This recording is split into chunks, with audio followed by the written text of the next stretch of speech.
ეხა ჩვენ ახალი სტუმარი გვეყოლება გადაცემაში ძვირფას ტელემაყურებლებო. მე ხშირად ვსაუბრობ იმის შესახებ თუ რა საბოტაჟი მიდის ჩვენი ქვეყნის წინააღმდეგ, ხშირად ვამახვილებ ყურადღებას იმ ორგანიზაციებზე, რომლებიც არიან კერძოს ფლობელობაში, კერძოს საკუთრებაში, მაგალითად აი ენერგოპრო არ მომბეზდება ვილაპარაკო ამ კომპანიაზე, ეს არის ჩეხური კომპანია, დაკომპლექტებული სულ ნაცებით, სააკაშვილის მომხრეებით, ზონდერ ბრიგადებით, რომლებიც სპეციალურად თიშავენ ელექტროენერგიას რაიონებში, რომ უკმაყოფილება გაზარდონ მოსახლეობაში. აი რაც 2003 წელს იყო, შევარდნაძის ბოლო პერიოდში სპეციალურად ითიშებოდა ელექტროენერგია, ტერორში იყო ხალხი, ითიშებოდა გაზმომარაგება, რომ აი ხალხი ყოფილიყო ესეთი ძიმე ვითარებაში. მერე მოვიდა ეს იგიდი სააკაშვილი, დენიც იყო, გაზიც იყო, წყალიც იყო და არაფერი არც აშენებულა, არც რამე გაკეთებულა, სპეციალურად რომ მერე მიწერებოდა ეს ყველაფერი, რომ აი სააკაშვილი მოვიდა და ყველაფერი გააჩინა. ამ დროს არც თბოელექტროსადგური, არც რაიმე ჰესი აშენებულა, ისეთი რომ უცბად რაღაცა ცვლილება მომხდარიყოს ნაიამ კუთხით. ამიტომ მე მოუწოდებ ხელისუფლებას. ჩედით ამ ენერგოპროს ხელმძღვანელის კაბინეტში, დაადეთ ბორკილები და გამოათრიეთ ეგ ნაძირალა ეგა რა.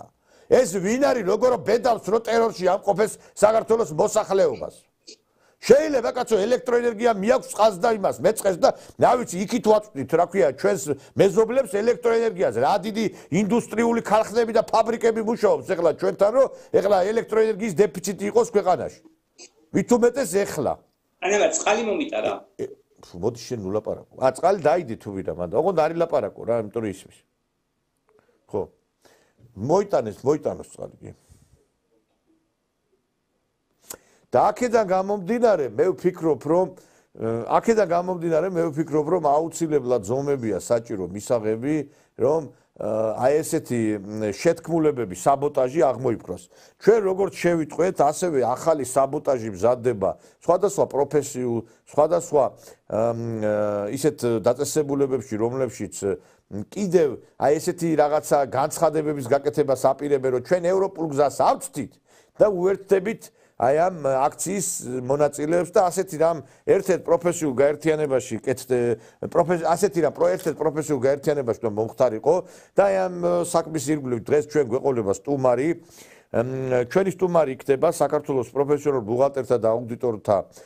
წევრი აუდიტორი ბატონი გია ჩოხელი მოგესალმებით ბატონო გია მოგესალმებით მივესალმებით თქვენ ტელემაყურებელს ერთი წამი გია ხო გითხარი უკან დაიწიე ნუ გადმოდიხარ და თავი გეჭრება აი ეს კამერაში ხო ხდები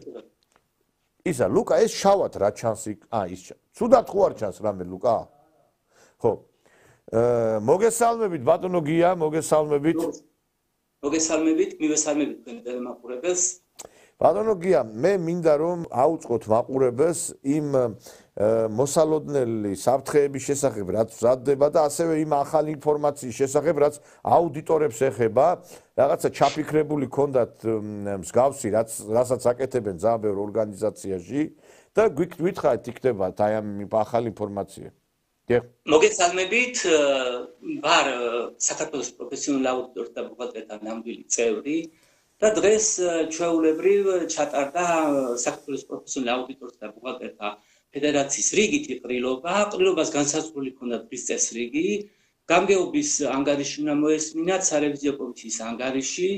შემდეგ 8 წუთი მუშაკების დაჯილდოვება უნდა არჩეულიყო ახალი გამგეობა და ახალი სარევიზიო კომისია ანუ ეს იყო მყარი ჩარჩოში ჩასმული დღის წესრიგი რომელიც გამოცხადებული იყო ერთადრე და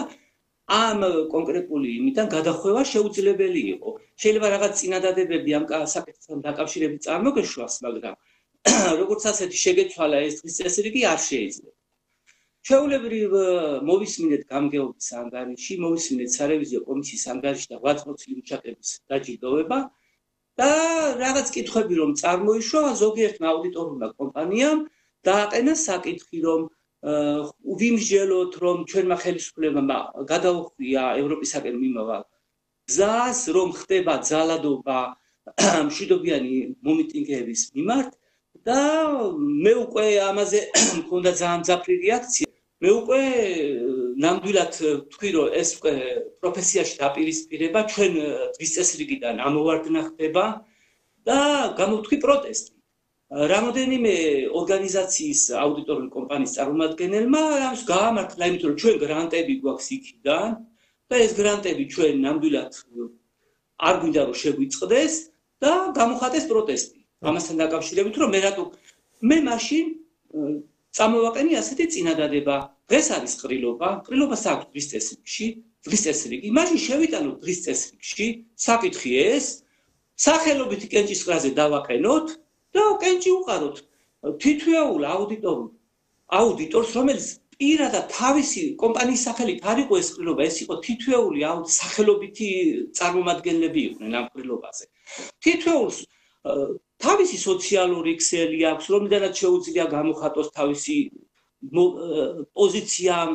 დღევანდელ მიმდინარე მოვლენებზე. მეორე, საარჩევნო უბანია, ხო?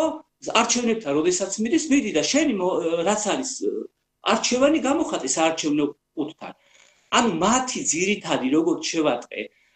აღშფოთება არა ის იყო რომ სახელმწიფოს რამე ინტერესი გააჩნდათ, არამედ ის იყო რომ მათ აქვს გრანტიდან დაფინანსება და შიში აქვს იმის თაობაზე რომ ამ გრანტის თანხიდან რამე პროტესტი არ გამოხატონ და არ შეუწყვიტონ ეს გრანტი. შემდეგ რამოდენიმე ამყვა, რა თქმა უნდა, ეხლა მარტო ხო არ ვიქნებოდი იქ ფაქტობრივად მე როგორც წარმოდგენა მაქვს უმცირესობა ძალადობდა უმრავლესობაზე, მაგრამ ვესწრებოდი ყრილობას 240-მდე წარმომადგენელი. ეს ყრილობა მიდის იქ ერთი ადამიანი არც აკლდება, არ ჩემოდის უკვე 202 დარჩა. ანუ პროტესტის ნიშნად 37-38 ადამიანმა დაახლოებით ეხლა ზუსტად ხო ვერ დავთვლით მე 202 ეგრევე გავიდა და ყრილობა დატოვა. ანუ ფაქტობრივად ყრილობა ჩაშლისკენ წავიდა. ერთ-ერთმა წარმომადგენელმა წამოიყვირა რომ რეებს ლაპარაკობ რა ამ ხელისუფლების ძალადობაზე ლაპარაკობ, როდესაც 2 გვამი შემოაგდეს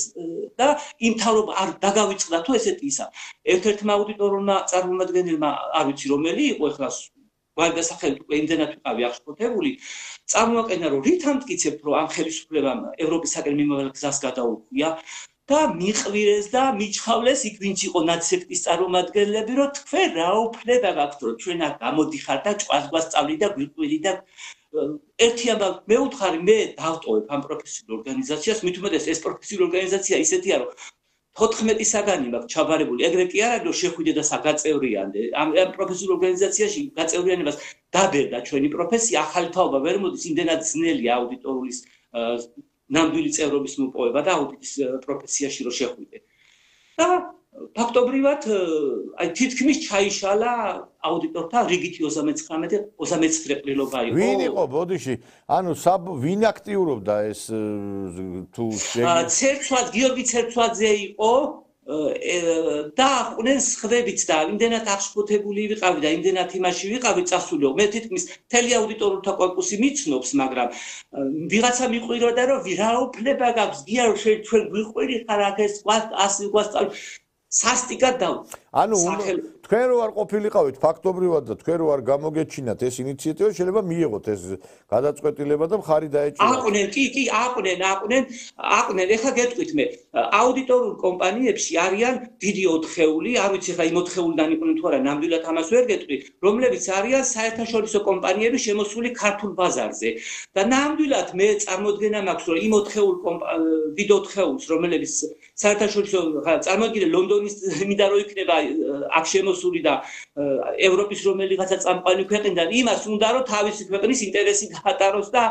ევროკავშირის ინტერესის მომხრე იყოს. და ფაქტობრივად გამოვიდა ისე რომ უმცირესობა ძალადობდა უმრავლესობაზე. ანუ საბოლოოდ ჩავარდა ის გადაწყვეტილება. კი, ჩავარდა, მე ვესაუბრე, რა თქმა უნდა, მე ახლა რაც პროფესია არსებობს, ამ პროფესიაში ვარ და მე ახლა ყველა წამყვან ხელმძღვანელს ვიცნობ, ვესაუბრე მე და კიო, ჩვენ ვართ აპოლიტიკური ორგანიზაცია და ამ თემის დასმა, ამ საკითხის დასმა, ეს იყო სრულიად მიუღებელი და სრულიად წარმოუდგენელიო და ანუ უნდათ მათ თავი გამოეჩინათ ეთყობა, რომ ეს პროფესიაც მხარს უჭერს აპროტესტებს, რომ ეს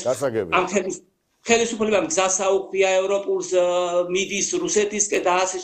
შემდეგ და ამათი ინტერესი რა იყო? აი ჩემი გადმოსახედიდან გრანტებს ღებულობენ ევროკავშირის რომელიღაცა წამყვანი სახელმწიფოებიდან და ეს გრანტი არ დაკარგონ. მეტი არაფერი მაგათ ინტერესს ეგ გამოხატა 2-3 წამოიყვირა რომ ჩვენ იქიდან გრანტებს ღებულობთ და ჩვენი გრანტები არ დავკარგოთ. გასაგები, დიდი მადლობა მინდა გითხრათ გია, იმიტომ რომ თქვენ ფაქტორიულად ბატონი გიას დამსახურება ის რომ აი ეს ყველაფერი ჩაეშალათ ამ ნაცხრობას, თორემ მიიღებდნენ გადაწყვეტილებას აი ამ ყრილობაზე, რომ ჩვენ ხარს უჭერთ აი ამ ოპოზიციას, რომ ჩვენი გზა ევროპაშია, ჩვენ ვეწინააღმდეგებით ხელისუფლების აი ამ კურსს და მერე მთავარი არხი და ეს TV პირველი აჩვენებდა აი ამ გადაწყვეტილებას და აი ამ აუდიტორთა კრების გარკვეულ აი ამ პოზიციებს და იტყოდნენ, რომ აი საქართველოს აუდიტორებიც შეუერთდნენ აი ამ ხალხის პროტესტს და მე მადლობა მინდა გითხრათ ბატონი გია ჩოხელი არის დამსახურებული აუდიტორი ადამიანი რომელიც ღვაწმოსილია და ისწორედ ასეთ ხალხზე უნდა იყოს დამყარებული მომავალი რაღაც გარკვეულწილად იმიტომ რომ კი ეს ადამიანი თავის საქმეს ემსახურება პროფესიონალია მაგრამ მე ვისურვებდი რომ ხელისუფლებამ ასეთ ადამიანებს უნდა მიაქციოს ერთგულად არც ხელისუფლებას უთქვია ეხლა ბატონი გიასთვის გამოსულიყო და ეს ჩაეშალა და არც ვინმეს მაგრამ ერთი რამეა რა ბოლო აი მაგ ხელმძღვანელ მან ვინც რაღაცა ესეთი რამე ჩარაფიქრი ქონდა იმათ უნდა გაეცეთ პასუხი იმიტომ რომ ასეთი დივერსიები მე მგონი რომ უნდა იქნას აღკვეთილი მადლობა მინდა გითხრათ გაიხარე მადლობა გია ესეთი სამართლიანი ესეთი სახელმწიფოებრივი პოზიციისათვის და აი ასეთ ადამიანებზე დგას ჩვენი სახელმწიფო დიდი მადლობა გაიხარე დიახ მეგობრებო გია ჩოხელი იყო აუდიტორი ჩვენი გადაცემის სტუმარი და ასეთ ადამიანებზე დგას ჩვენი ქვეყანა აი ესეთ პატიოსან აი ესეთ ღვაწმოსილ პროფესიონალ ადამიანებზე რომლებიც არც გრანტებზე გაიყიდნენ და არც დასავლეთის გარკვეულ მისწრაფებებზე არიან ორიენტირებული და სამწუხაროა რომ ბევრ ესეთ ორგანიზაციებში რომლებიც არის პროფესიული ორგანიზაციები და გარკვეული კავშირები აქვთ